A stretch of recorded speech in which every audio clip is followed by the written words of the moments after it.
дар паёми навбатии асосгузори сулҳу ваҳдати миллӣ пешвои миллат муҳтарам Эмомалӣ Раҳмон қайд гардид ки ҷиҳати фарогирии калонсолон ва занону ҷавонон бо шуғли пурсамар эътибори бештар дода касбҳои мардумӣ, ҳунарҳои дастӣ ва кори хонагиро инкишоф дода аз шаклҳои мавсимии шуғл самаранок истифода бурда шавад. дар ин самт баробарони вазоратҳои маориф ва илм, меҳнат, муҳоҷират ва шуғли аҳолӣ, саноат ва технологияҳои нав, агентии омор, раисони вилоятҳо ва шаҳру ноҳияҳо супориш дода шуд ки доир ба рафъи камбудиву мушкилоти дар ин самт ҷой дошта чораҳои муассир андешанд. ҷойҳои нави корӣ таъсис дода ба рушди ҳунарҳои мардумӣ, касбомӯзӣ ва фаъолияти марказҳои таълимии калонсолон диққати бештар диҳанд. дастуру ҳидоятҳои президенти мамлакатро масъулини мақомоти иҷроии ҳокимияти давлатии шаҳри Ҳисор мавриди иҷро қарор дода дар марказҳои касбомӯзии шаҳр ва ҷамоату деҳот бонувону ҷавононро ба касбомӯзӣ фаро гирифтанд.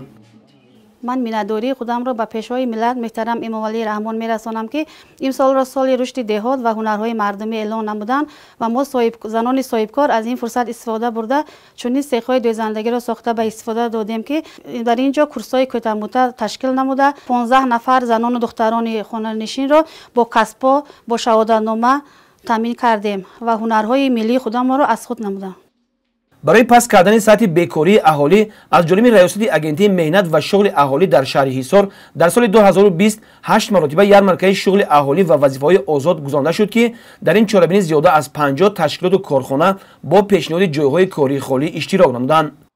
با مرکز تعلیمی کلانسولان جمهوری تاجیکستان به تحصیل آمدم که کسب را آموخته به آینده خود به کار برم.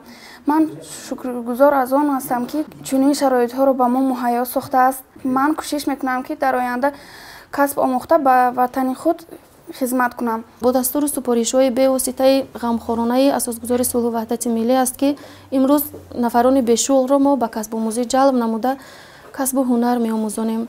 من همچون آموزگار کوشش میکنم تمام نازکی‌های کسب دوزندگی را برای شاگردانم آموزانم تا که در آینده هم به ملت خدمت نمایند هم به زندگی خودشان استفاده برند. جهت زیاد نمودن کورس‌های آموزشی برای کلانسالان جلب بیشتری اهالی به کسب بخصوص بانوان و جوانان به کسب آموزی در شهر حصار چاره‌های مشخص اندیشیده می‌شود. گزارش خورشید حلیموف صاحب نور عبدالرسولوف از شهر حصار برای برنامه اطلاعاتی نوید.